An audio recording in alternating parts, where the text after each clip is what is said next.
one of the old churches in the community.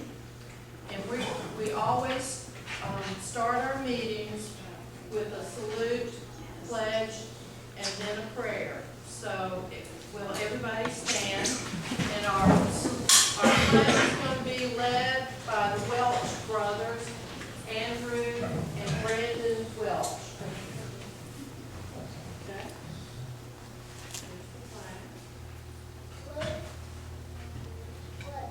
I pledge allegiance to the flag of the United States of America and to the republic for which it stands, one nation, under God, indivisible, with liberty and justice for all.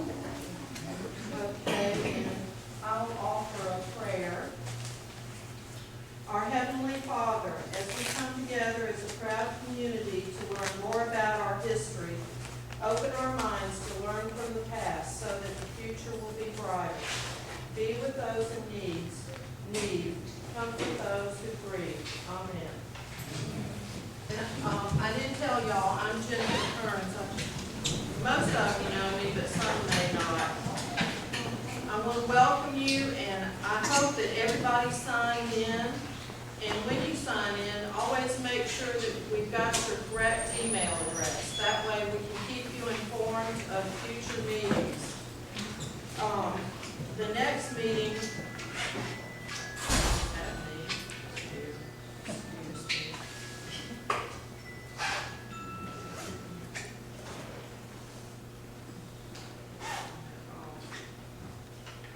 the next meeting is going to be in August. The Girl Scouts are going to have that meeting. It'll be August 8th.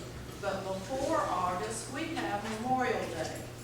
This year, Memorial Day is on the 30th of May. I'm used to having it on the 25th or 27th, so we need to recognize that it's going to be on the 30th this year. And at noon, we will have our annual Shannon Memorial here at the flagpole. So hope everybody can come. We have a website, watersdistrictcouncil.org, and there's a lot of information on there. People have given us pictures. We have stories. We have announcements of future meetings, so I hope that everybody will look at it. We try to keep it updated and add more material as it comes in.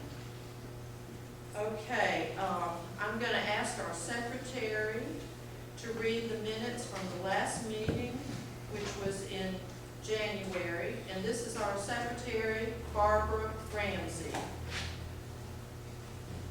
The meeting was called to order by the President, Jennifer Kearns, who led the Pledge of Allegiance and the invocation. The minutes of the October 12, 2015 meeting were read by the Secretary and approved as read. The announcements were made about a special event February the 4th featuring David Holly, archaeologist, speaking about a Coosa Valley early American native village he excavated beginning in the 1980s. The other announcement was about the textile trail featuring several speakers and events on March the 3rd at the Chieftains Museum. Heather Shores, Executive Director of the Chieftains Museum, was introduced by Jennifer Kearns. Her talk was History of the Chieftains, including the life and times of Major Ridge and his home, which is now the Chieftains Museum. She gave a detailed and fascinating talk about the way it has changed from a two-story log house to what it is now.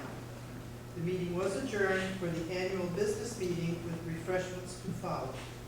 Respectfully submitted, Anita. Thank you, Barbara. We need to approve the minutes as read. So moved. Thank you, Jack. Okay. Let's see. We are going to be forming a nominating committee during the year who has a really special but very brief job. They are put together so that they can nominate trustees for the next term to replace trustees that have finished their term. and any officers. So just be thinking about that. I'm just making the announcement. It's really a good, fun job to do. You get to know people. It's just a matter of a few phone calls, really. And we had a good time meeting together, and we want to keep this organization going. So anyway, everybody can have a part. Okay, I'm going to call on Jack to make a presentation. I'll get out way over here. Okay. I'm gonna get around here behind the podium, not so much that I need to have that command post, but I need something to lean on now. I can't stand up good anymore.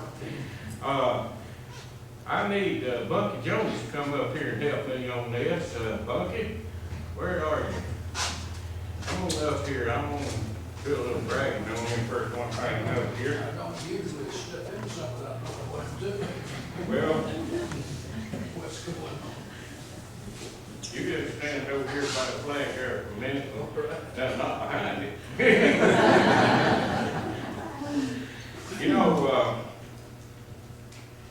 before I get started on Bucky here, I'd like to mention that we all know him as Bucky, but he's a Jones.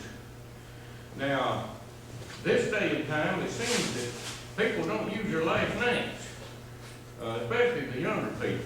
It's Jane or Joe or Jim or some other names that, you know, it sound like it should belong to a boy and they belong to a girl and all that kind of stuff. But think about what you use last names. Most of us in this room were brought up in this community here, last name meant something. That's what kept a lot of us straight, was we belonged to a certain family. And we had to pay because we were, you know, we were a Waters or a Rush or a Johnson or a Davis or somebody been around here for generations. And that family name meant something. And so Bucky was a Jones. And the Jones family have been great benefactors to this community. Bucky has cousins that we all know. Nevin, you know what Nevin's done. That we lost Bobby here the other day. And the Jones family means a lot to this community. And so not only do I want to recognize Bucky, I want to recognize the Jones family. And I think that's part of our heritage in this community. That's what we're here tonight about, is preserving that heritage. So Bucky has been he's been the chairman of the Memorial Day Committee. It's one of the most, I think one of the best things that this organization does now, puts that on it. We have the first World War II monument to casualties that was erected in this nation right over here. And so Bucky started out, we had the first recognition of it 50 years to the date from when it was originally erected in 1946, when it was first dedicated, and nothing was done over there until we started back in 96, 50 years later, and we've not missed a year since in memorializing that monument and those names that are on it over there. And Bucky has been a major part of it. He's had it every year. And I was told that Bucky's retired. Now Bucky, I don't know, I think these old family names is sort of like old soldiers, fade away. They don't retire from our community. And Bucky, I don't consider you retiring because he's still working on that committee. He's been chairman of it. But we've got a new chairman. He's not with us tonight, he had to work. But Max McAdam, he's the scout leader here, and we're real proud to get him. And he'll be doing the chairmanship. But Bucky and some of the rest of us still gonna be working on that committee to see if this Memorial Day thing goes off good every year. And part of the success of it has been a result of Bunky Jones. And so, Bunky, I'm not giving this to you as retirement. This is recognition and appreciation. But if you want to come on over here and accept this, I'm going to read it first. If I can see good enough up here. It says, in grateful appreciation, the Waters District Council, the Historical Preservation, hereby recognizes Robert M. Bunky Jones as patriot and friend, and for meritorious service to God, country, and community. Most notably, Bunky has served 20 years, 1996 through 2015, as chairman of the annual Memorial Day ceremony held at the nation's oldest World War II memorial monument, of which is located in Shannon, Georgia. We thank you, Bunky Jones.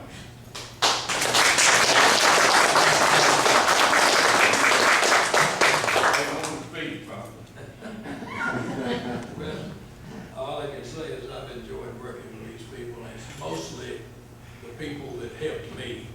I just sort of checked and made sure we got it done on time, and sometimes we were close, but just fortunately, all the people got it done. Enjoyed serving with all these people all these years. Thank you very much.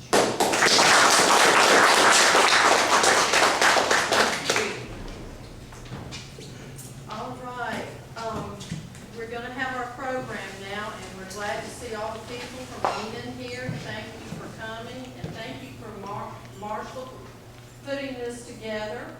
I didn't get a lot of biographical information, but I'm gonna let Marshall tell us about himself. He's the minister of music at Enon, and I've heard him play at different places around town, and I know he's a great musician. So, here we go.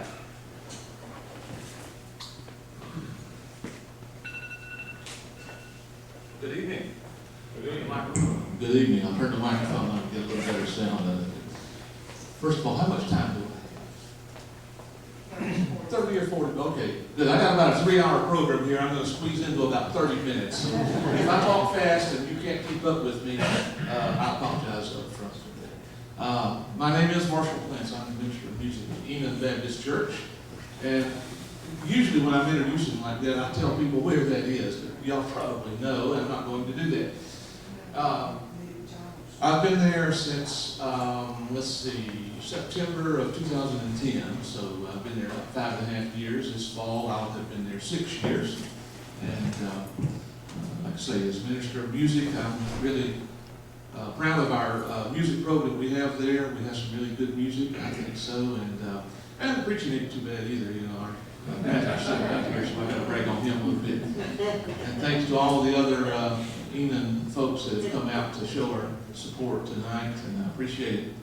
I'm a native of Rome, and I did not live here all of my life. I moved to Alabama and lived a few years, and then I came back to Rome. And before I retired and became just a full-time minister of music, I also did secular work. I was the GIS manager for the city of Rome, and most people, when I say GIS, they say, well, what is that? And GIS is the Geographic Information System, which is a series of computerized maps and database attachments, and then you do database queries based on where things are located and what kind of attributes are in the table attached to the items that you mapped. And for the city, we mapped all kind of things, like every fire hydrant in the county, and every water valve, every water main, every sanitary sewer manhole, all the graves at the cemetery, everything. You name it, we mapped it. All the street lights, all the street signs. If it was out there, the city had any kind of need to ever go look at it, we mapped it. We also put maps online for people to use for their convenience of being able to find information about different things in the city. Like I said, I have been the minister of music at Enon for about 5.5 years now. And one of the first things that I noticed when I came to Enon was that the people at Enon are proud of their history. So it's very appropriate that you would come and call me and ask me to come and do a program. They actually called our church clerk, Maria Ratliff, and she passed it off to me. She said, I don't do public speaking. And I said, I jumped on it. I said, yeah, I'll do it. It's the kind of thing I enjoy.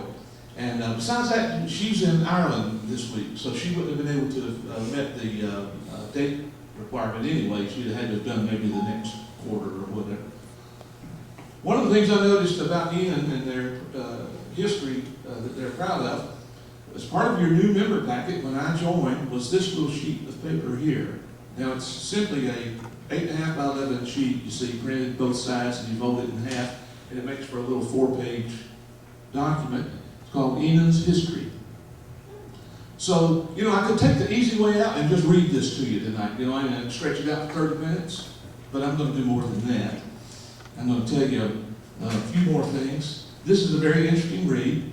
You need to join Enon sometime so you can get one of these in your new member packet. I'll promote that too. Well, let's just start with the obvious and say that the founding date for Enon Baptist Church is August the 20th, 1841. All right, if you're good on your math and have done it already, you will notice that this year we turn 175 years old. I don't know, did you know that when you made the invitation? It was just coincidence. Or as me and the preacher say, a God thing, right? You know, God set that one up. So it's very appropriate that we come out and talk to you about our history today, because we will be celebrating 175 years, and we're doing a lot of stuff in conjunction with the 175th. And it actually helped prepare me for this tonight.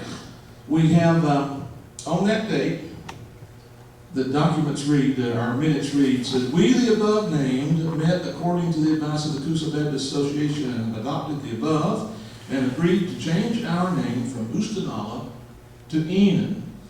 So this being the 175th year, at homecoming last year, we kicked off a year-long campaign to celebrate 175 years. And the first thing we did was to unveil a logo, or a new logo, for the 175th. And we have a graphic artist that works as our secretary. So she designed this beautiful logo, and I want to show you this.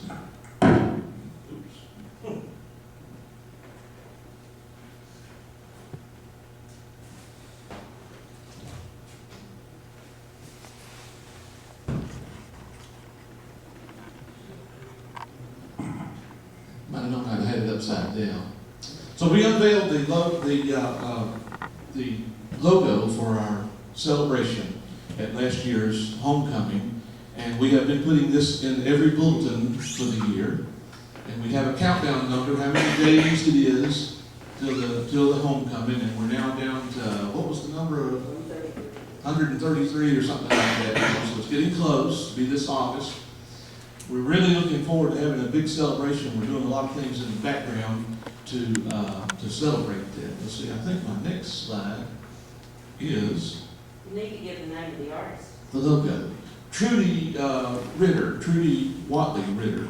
Some of you may know her. The Watleys were quite well known in this area. And she designed our logo, and you can see it better there on the screen, I guess. It's a beautiful thing, and we, like I said, we put it on everything. And we've really been using that as a kickoff to celebrate. I also made the announcement at homecoming last year that I had sent out a challenge to everyone who has ever been a member or ever had any kind of part or any kind of association with Enon Baptist Church to be there for our next homecoming, which will be this August. I think the exact date is August the 21st. For that big celebration, we'd really like to see as many people as we can get there. So if you're not a member, if you're not a former member, if you know somebody that is, say, oh, my cousin used to go to church, well, tell them about it and tell them we want to see them at the celebration come this August. Now, if you'll notice, or if you'll remember back from the first slide, it said that they were changing their name from Oostanala to Enon. And that brought up the first thing that I've discovered, and that is that we're actually older than 175 if you count the time that we had the other name. In fact, it was in 1835 that the Baptist church at Oostanala was actually established. And so our 175 is merely celebrating that name change. And let's see, hold on.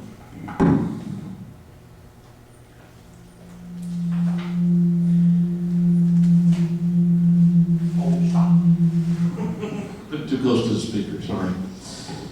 So as I was researching our history, and I happened to mention to my brother-in-law that we were celebrating 175, and he said, yeah, when we were out at Fellowship, they celebrated their 175th. And I thought, that's not possible, because Enon is currently the second oldest church in the Floyd County Baptist Association. The only church older than us in the association right now is Pisgah. Now, First Baptist is also older than us, and when they were in the association, we were number 3, but they're not in the association anymore, so now that moved us up. So I have this book here, the Floyd County Baptist Association of Georgia, their history on their, and I think this was on their centennial, 1893 to 1993. And we are listed in the back of this book as being, they count our age as the 1835, whereas we celebrate the 1841. Okay, is everybody confused enough now, right? That's a pretty confusing way to go about it. Marshall, one other thing I saw on that first slide, Enon was spelled E-A-N. And the name was later changed to just E-N-O-N. In fact, that note is in the yellow page. So I'm glad you noticed that. And in fact, in some Bibles, some old Bibles, they actually have the A and the E run together, so it looks like an E with a stem coming off like this to make an A. I don't know if you've ever seen that. I started to hunt one of those characters up on the character map and write it out that way, but sometimes I've seen it that way. Another question I get asked all the time is, what does Enon mean, and where did they get that name? And I don't know if they consciously did it or not, but Enon is the location where Jesus was baptized. So I don't know if you knew that. All right. Was it spelled E-A-N-O-N? Like in old Bibles, It was spelled that combined letter of the E and the A, I think is the way it was originally spelled, and in the old, like the old English and such. Charter members were Davis Reynolds, Joseph C. Glaze, and Sarah Glaze.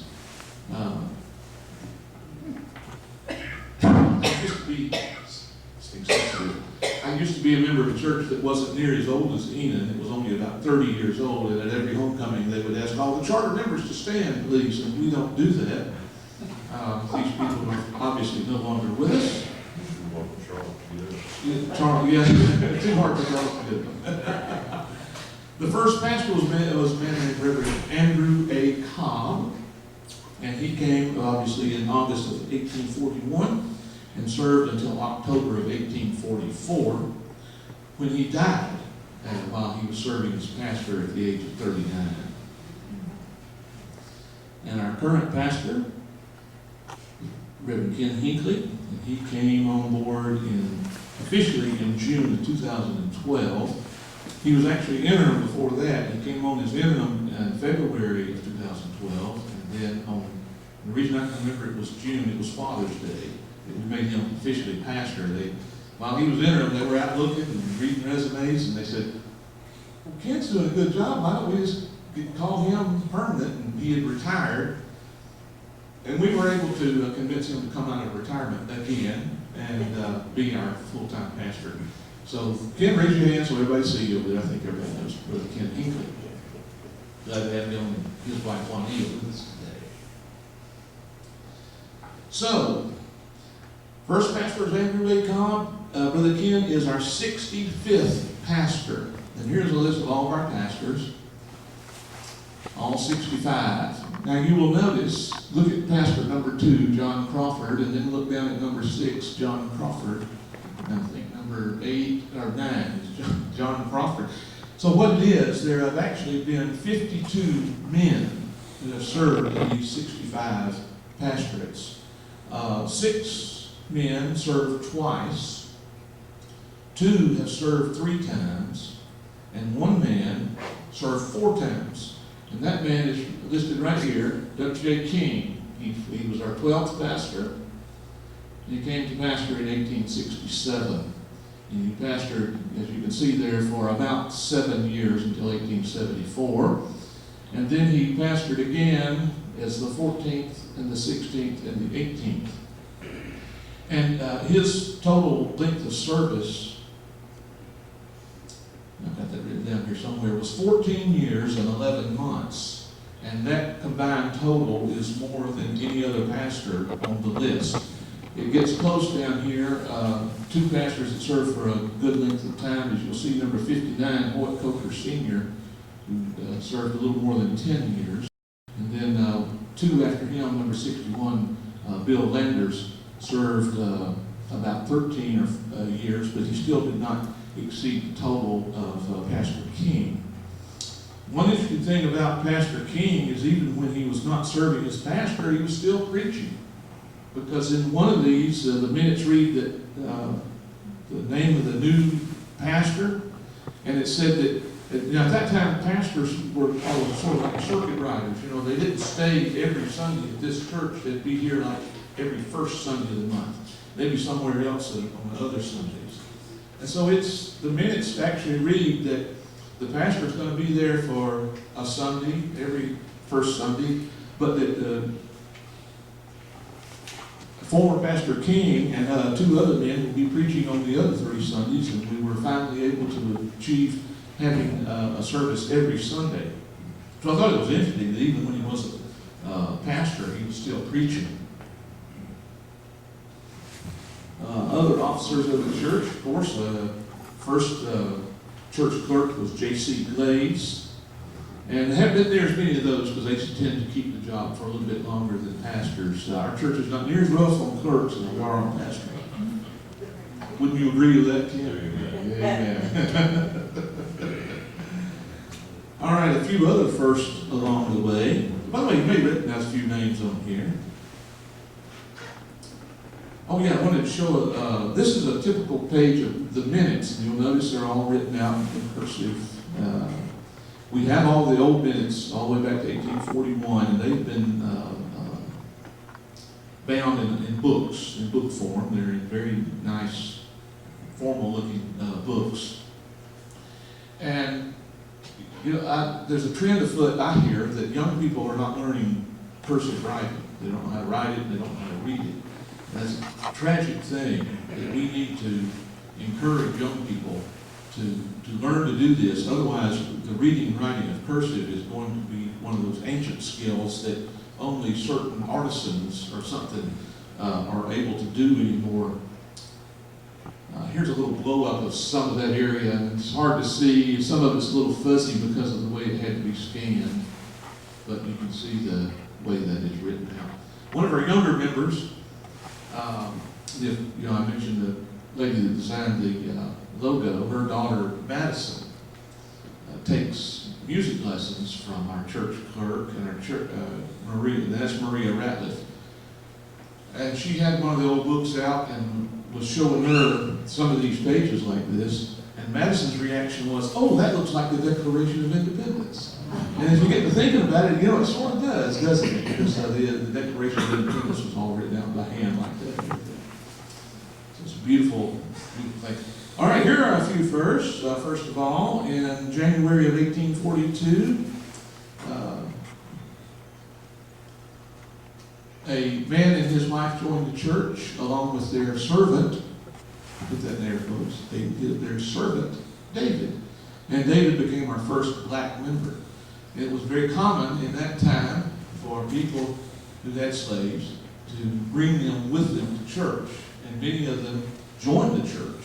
And Enon had more than just David as a member. There were several listed in the minutes. It's usually he's talking about first names a while ago, and all of them only have a first name, but they'll be servant David or maid Mary or whatever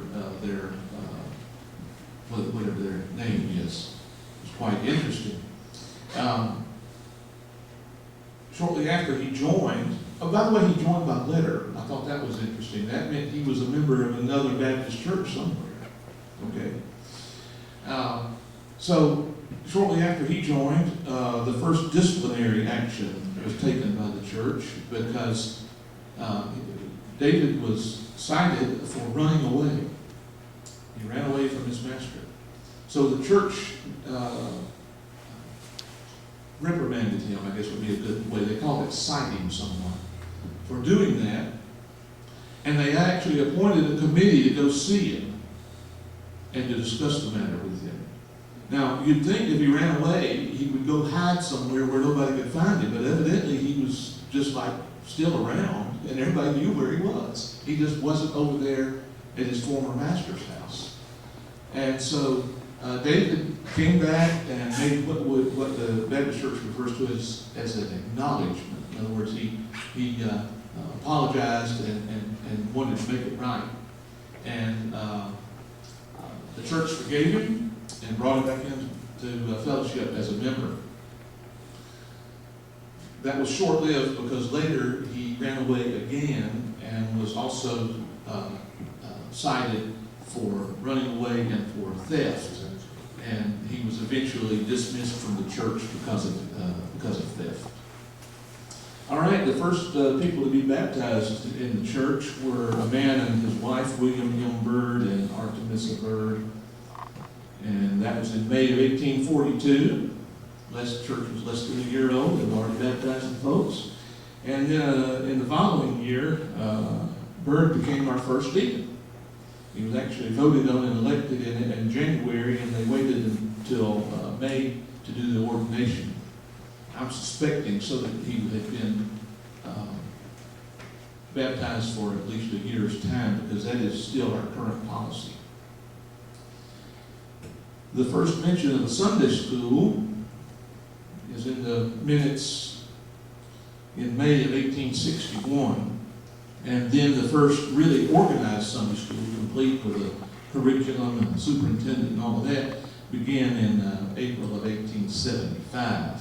So Sunday school was organized then, and here are the list of superintendents of our Sunday school. Our current Sunday school superintendent is William Davis. And once again, you'll see some names on there you recognize, I'm sure. Sunday school didn't get off to a complete and smooth start. It started, and then they stopped it, and then they started it again, and it didn't go over, so they stopped it, and they started it again. There were several starts and stops along the way until it finally really got to going smoothly. All right, let's now the part I like. I'm going to talk about music. And here are a few significant dates along the way. They placed an organ in the church in 1899, and they had a new piano purchased in 1924. And it said that they sold the organ, so evidently they only wanted this one musical instrument in the church at that time. We have two now. There's very little mention about musical equipment until we get to 1986, when it mentions that the sound system, I put it on the slide as a new sound system, but they actually said that the sound system was replaced. So I'm assuming that they had something in place to do sound prior to that, and they just in 1986 replaced that with a new system. In May of 2000, they had another new sound system that was dedicated to the memory of Tammy Reeves Vaughn, who had recently been killed in an automobile accident. And then in April of 2012, the last thing we did to update our equipment was to switch over from recording our services on cassette tape recordings and cassette tapes to recording them directly on CD. And we distribute those CDs out to the homebound and anybody that wants one, but usually it's just a few of the homebound folks. I see one of our members, Brother Paul Autry, is sitting over here, and he's the one that generally picks those things up and takes them out to all of our homebound folks. And here's a list of music directors or ministers of music, whichever title they prefer. I prefer the title Minister of Music. That's why I had that on my opening slide, and that's the way I generally introduce myself. They didn't start doing a full-time music position, as you can see, until 1957, and then only a year later, you'll notice the note there that says they voted to discontinue the use of paid music personnel. Picked that back up again in 1965, and have continued it ever since. Most of these guys, as you can see by those dates, didn't stay very long. One of the few that stayed for any duration of time was my immediate predecessor, Larry Durham, who was, as you can see, was there for 7 years or so. And I'm getting close to his length of time myself. If I can hold out for another year and a half or so, I should be able to be the longest serving minister of music in the church. Now I want to mention a few other people that have been important along the way in our church. And I refer to them as patriarchs. And as historians, we're always interested in those that came before us and those that paved the way for us to be here to do what we do. In May of 1845, a man joined the church by the name of Zechariah Salmon. Let me find my notes on Zechariah Salmon.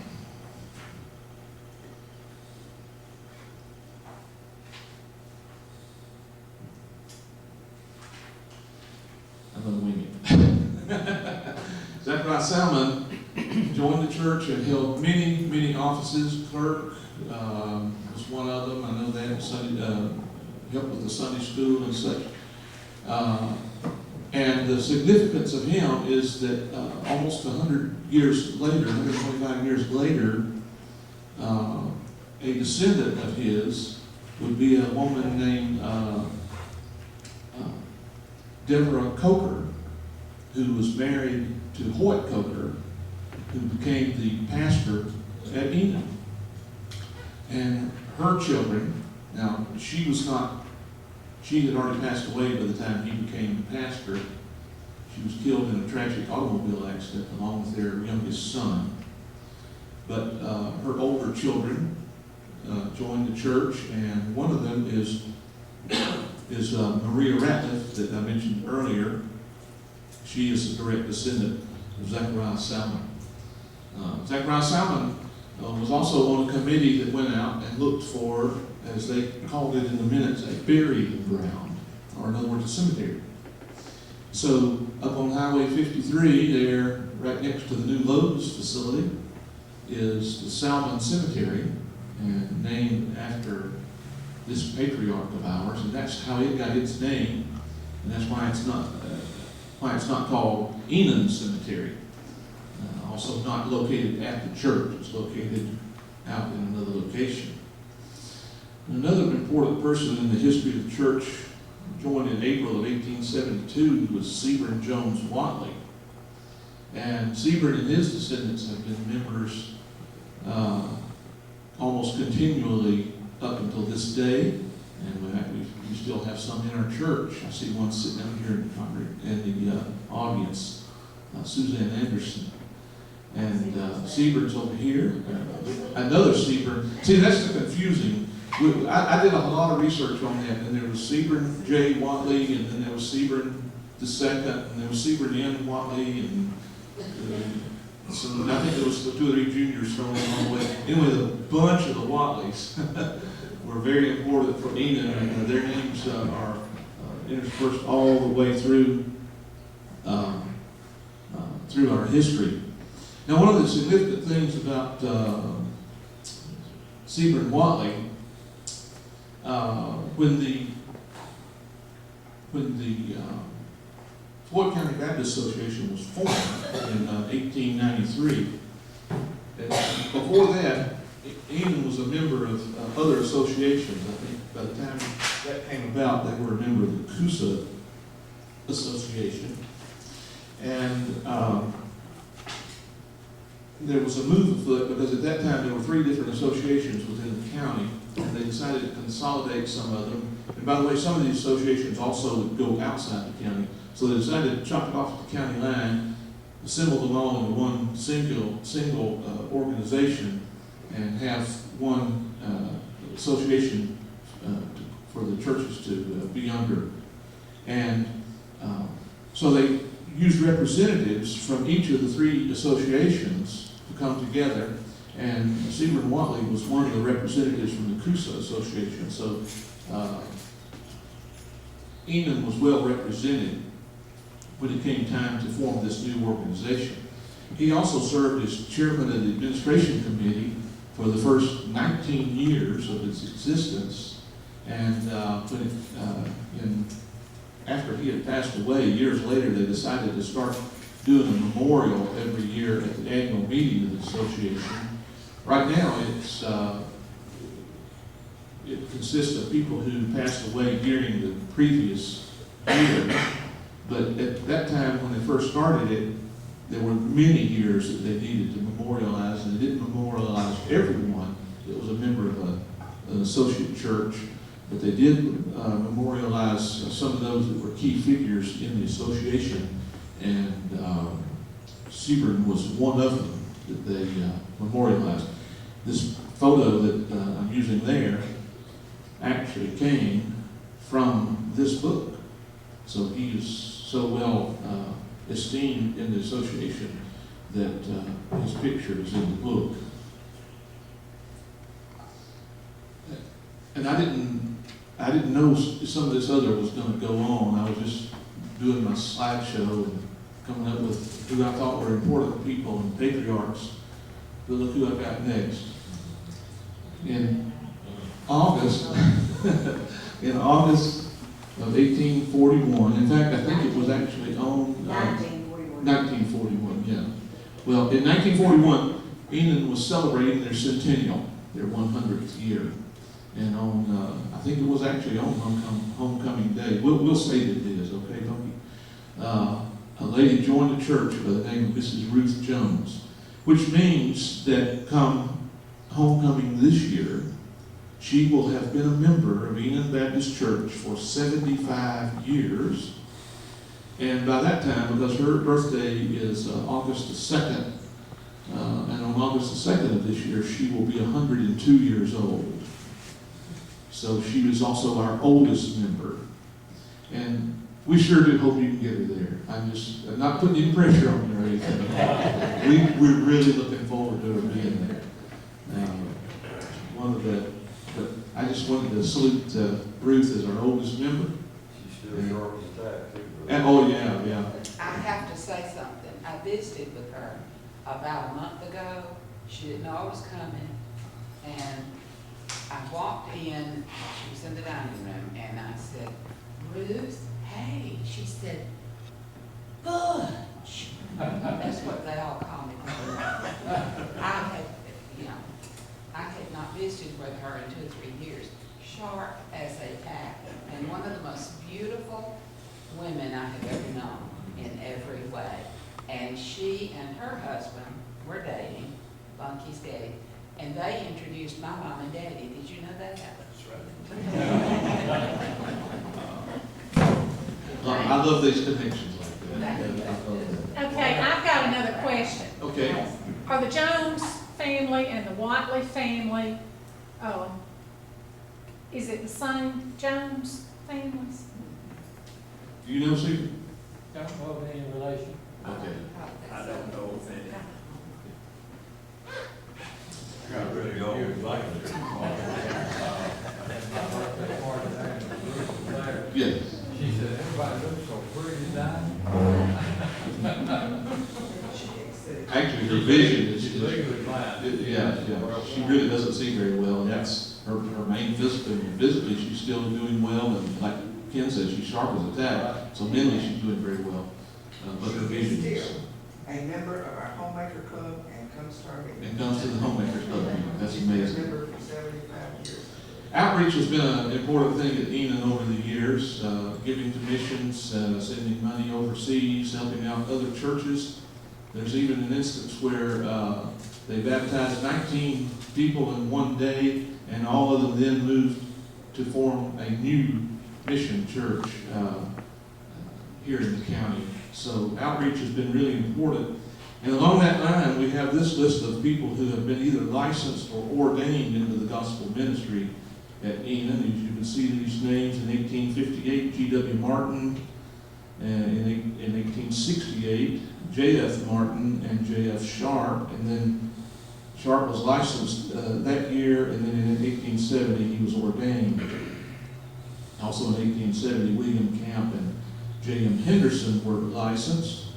In 1939, Hubert Blaylock was ordained. Now this was after, about 4 years earlier, he had been approved by the church to go to seminary. And he went to seminary, evidently after his graduation from seminary, they ordained him and sent him out to the pastorate. In 1957, Homer Moore was ordained, and Donald Worley and Melvin Davis were licensed. In April of 1977, Rodney Autry was ordained. Now, about 3 or 4 years earlier than that, he was licensed at our church. I didn't put both of them down, but I did put down the date that he was ordained. And in 1991, Darrell Fincher, and then our latest to be licensed in the church was in 2015, Lee Cox. The most successful of these is Dr. Rodney Autry, and he is the senior pastor at Union Baptist Church in Gloucester County, Virginia. This is their website, and it shows his picture here. And the only thing I didn't like about the website, I read this profile on him here, and they didn't mention Enon Baptist Church. You know, I was real disappointed with that. They do say that he's a graduate of Shorter, they call it college, because when he graduated, it was Shorter College, it wasn't Shorter University then. So he's probably the most well-known of any of our licensed and ordained men. You know, I've covered a lot about the people, the patriarchs, and the people that we've licensed and sent out into the gospel, and those that paved the way for us. And any pastor will tell you the true church is the people, it's the congregation, it's the association. But anybody else, if I say, what does your church look like? You're going to tell me what color brick it has and how many windows are on the side and things like that, aren't you? So the building is very important. And I want to talk to you a little bit about the different buildings that have housed Enon Baptist Church. We have been in the same location since at least 1842 that we know of, because the property was deeded to us at that time from Colonel Waters. I don't have his first name, it just said Colonel Waters. And there were at least 2 buildings built prior to the 20th century. Actually 3 prior, but 1 just very close. We don't have any photographic evidence of any of those first 2 buildings, and very little of the third. The third building was built in 1899, so that was right around the turn of the century. And if you remember back on my slide about the music, that was when the organ was placed in the church. So they built a new church and decided, hey, we need some good organ music in it too. So let's buy that organ. I couldn't help but notice that correlation. Several additions were made along the way to that church, that building. Unfortunately, we don't have a whole lot of pictures. This is the old front. I'll show you another picture in a minute that shows that a new section was built out on the front. find it interesting, question. Marshall, if that picture that I brought to you, is correct on date, that would be one of the older churches before 1900. Yeah, the date on this picture is 1897. So this may be the church that was there before this We need to 1899. compare that picture with some of your first With some of the earlier others. ones and see. That doesn't look like any of the, so I'm thinking maybe it is one of the early ones. Or the one previous to the 1899 building. The 1899 building was updated over the years, and two of the things that I found interesting was that in 1934, they purchased what they called an electric plant to provide lighting in the church. And it had to have been some sort of generator or something like that generated its own electricity, and it was a standalone unit to provide power, because up until that time, there was no electrical lights. And then, I found this to be terribly amusing. In 1939, they were able to tap onto the power grid, so they had to have the church properly wired for the new power system. And they said that they had the church wired for a cost of $18. That one, yeah, $18 to wire the entire church. Amazing. Now, here is the current sanctuary in the foreground and the 1899 building in the background. You can see that addition out on the front, and it's made out of brick, you see. It's been added there. But we don't really have a good, clear picture like we do of the current building of the old building. This structure, groundbreaking occurred on Easter Sunday, which was April the 15th, 1979, and it was finished in April. The first event that took place in the church was the wedding of Maria Coker and Jeff Ratliff. And it occurred on Saturday, April the 2nd. And then the following day, April the 3rd, the first worship service was held in the church. So they were not only the first couple to be married in the church, but they were also the first event at all to happen formally in the church. And since she's not here, I can sort of tell on her a little bit. Her and her sister had a plan, had a scheme. Her sister was going to be the last one married in the old church, and she was going to be the first one married in the new church. Now, it was easy for her to accomplish this first one in the new church, because they scheduled it just before the first service. But her sister got married and left just enough window of opportunity for another lady to come in and be married in the church, and missed out on getting to be the last one in the old church. So her sister is named Ruth, and Maria was sharing that story with me along the way, and we both kind of had a little chuckle on it.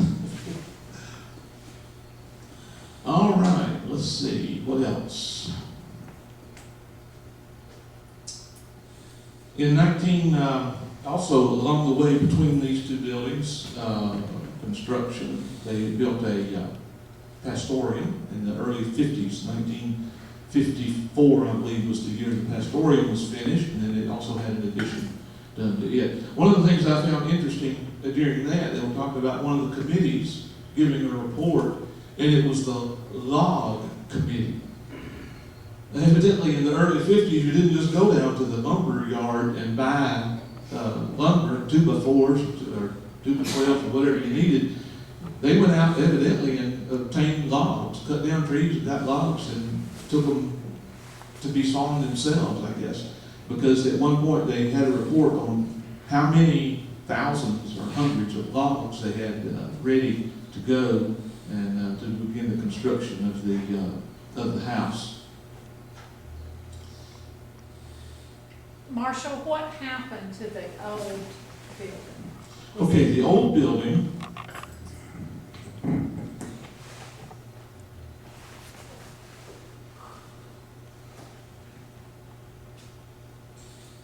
fact, at first glance, you may say, oh, there's a good picture of the church.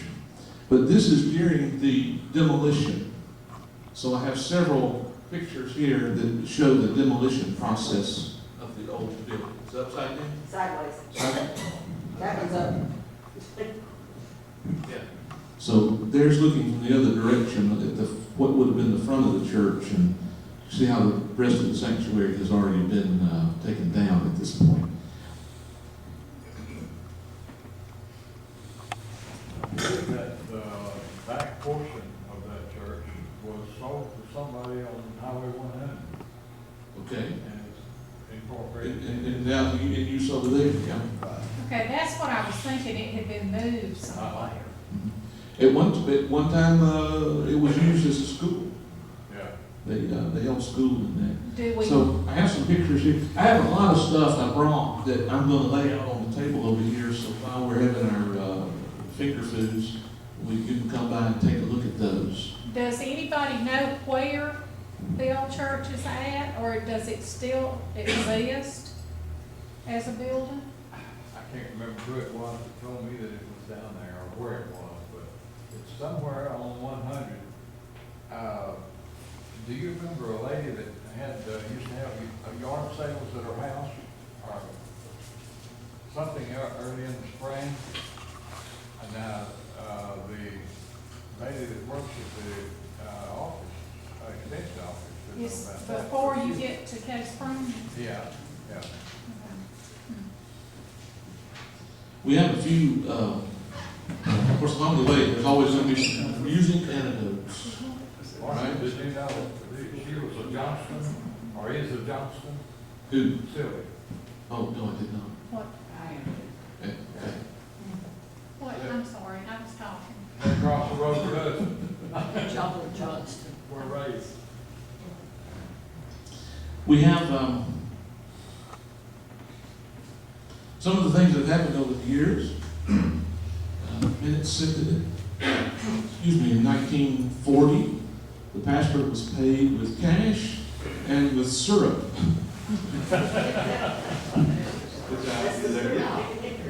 So I imagine he ate well that week, right? That's something sweet in life with them. Now, Maria, she's been, one of the things we're doing, we're catching up. Let's see, let me show you this. Here's the history that was written for the sesquicentennial, our 150th anniversary in 1991. So we've taken this, and then we're now, of course, we had to change a few things along the way, things that it referred to that were no longer true, and had been changed. And we're updating it for the next 25 years, bringing it up to date. And she said that as she was going through all these old minutes, that it almost seemed like everybody was on trial every month at the conferences, because they were all the time very strict on people for doing all sorts of things. I think we had an excerpt the other day about somebody was drunk on the Sabbath, Drinking excessively. drinking excessively on the Sabbath and things like that. There was one time in there too, they brought a man before the church because he cussed his needles across the road. One man was cited for hauling rotten corn. And another guy, and I found this one amusing. He had mortgaged more acres of corn than he had planted. And I was totally, I didn't know you could mortgage your corn, your crop. I'm not a farmer, so I didn't know about things that I guess you could. And so they formed a committee to go and talk to him about it. And not only had he done that, but he had mortgaged a mule under 3 different names. Once again, a big revelation to me. I didn't know you could mortgage a mule. Okay. Surprise. And his excuse for that was that he couldn't remember the mule's name.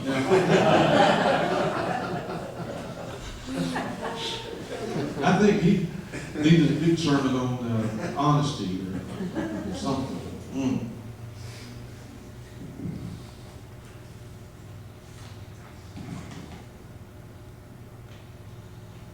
Some of the things we're doing to celebrate our 175th, of course, I showed you the logo, we're updating the history, and I just told you about that. We're going to write a new, we'll print out a new book there. Every church family, we're not going to give one to every individual, but every church family will get a copy of that at our homecoming celebration. And then we're probably going to offer copies of it for sale to anybody that wants one. And as long as the supply, while supplies last. And it might be good for the society to have maybe a copy of that somewhere in their records. We're updating, we're going to do a new church directory, and we're doing historical highlights. Now, I wanted to show you some of those. I know that history buffs are generally offended when people jokingly talk about the Historical Preservation Society and things like that. And, but we've been having a thing that they've been putting these in the bulletin every week now for quite a while. We're going to run it all the way up through our homecoming. It's called Historical Highlights. But you can almost call these hysterical highlights because some of them are really, really amusing. The whole drinking to excess on the Sabbath, that was in one of our hysterical highlights. One of them, it said that the pastor was paid $6. I don't know if that was for a week or for a month, but even if it was for a week, or for every service, $6. Well, that was in 1919, so things have changed. I'm going to lay some of these out on the table over there and let you run by and read some of these historical / hysterical highlights because they are quite entertaining.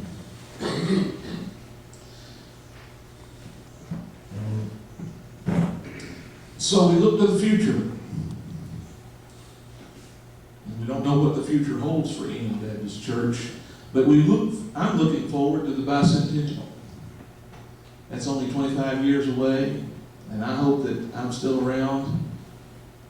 And if I can still drive then, or maybe somebody can bring me and be here for the bicentennial. I'm looking forward to that. By then, there's going to be a new generation that will be holding the reins and steering this great church along its path. And just as we are standing tall on the shoulders of all of those who came before us, I hope that they're able to stand on our shoulders and to find a place of service in the Lord's work. I thank you for your time. Thanks for allowing me to be here today. And God bless you all.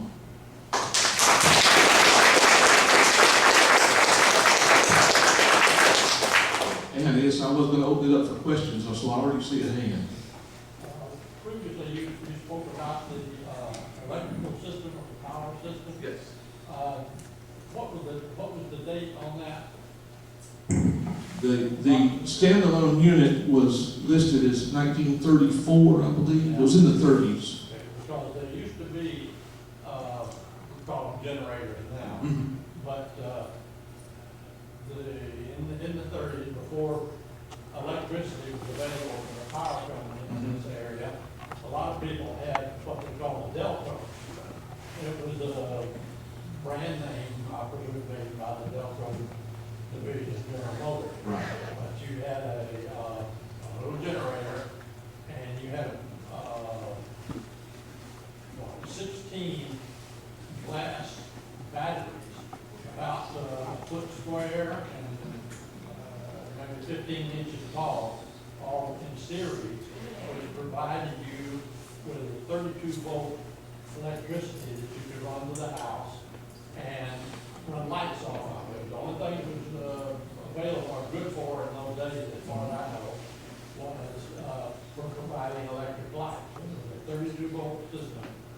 And I know several of my family had those generators or Delcos, and that, I don't know if your references that brand name, but that was one of the systems that was available in those days. Or play the radio. Yeah, well, yeah, it had a, for the V battery, was it? Yeah. Well, I appreciate that information because that intrigued me when I read it, and I did all sorts of internet searches trying to find out more information on what type of system it would be and how many volts it would be. So that's very informative, and I appreciate you sharing that with us because I didn't know. Yes. Okay, when they finally got electricity, it was the result, they ran a line over three-phase power to run back to State Farm. It was being set up then as the farm for the tuberculosis hospital in town. And that's when they got the power. To start with, they wouldn't let anybody have the power. I know my granddad, that thing came right through the middle of our farm, about a mile through there. He thought it was gonna get electricity, and didn't get any. And it took a little, I guess, politicking or whatever there for a while before the people along the line could hook up to it. So that would have been when they would have come off the Delco and went on to the line there, which I believe you said about 1939. Right. Wired the church for $18. I remember that. $18. It's talking about paying the preachers such a small amount during that time. Of course, that was right after, during the Depression and right after. I remember when Preacher Joyner was the preacher there. Had to be in the, I was just a small kid. And they'd drive from town to preach. And he'd go home with some of the members and eat lunch. And he'd come back and preach that night or whatever. And I remember Preacher Joyner was the only person I ever knew that put sugar on his tomatoes. I'm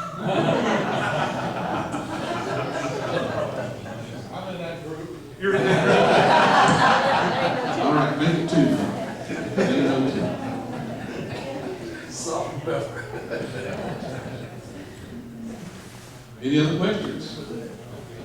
I also have a slideshow of pictures that I'm going to set up and let it just run on the screen here. So while we're gathering around chatting, y'all take a look at all these pictures that we have. A lot of them are old, a lot of them are new.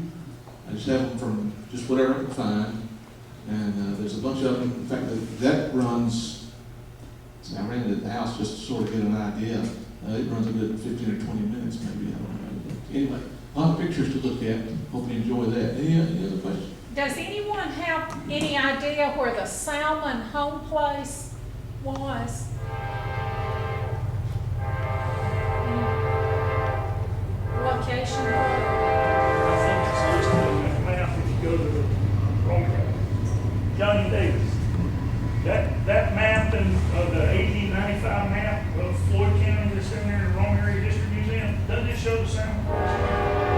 I think it might, but I can't remember. Send it back to the Rome Area District Museum. Or if it's not that, we'll look. That property there where Salmon Cemetery is, where Lowe's is now, was grading property for years and years and years, as well as Salmon, and they were intermarried. So I don't know if it was a Salmon property there or whatever. My dad bought a farm on Thomas Bluff Road from Mr. Earl Salmon, sometime in the 20s probably. It was right near where the cemetery is, right? No, this is, the Thomas Bluff Road is 2 or 3 miles from where the cemetery is now. More closer to Enon Church. Pardon? Ward Calhoun or there? It's west of the church, right? West. West of the church. Okay. So closer to the road. All right. Got anything else? I think that's it.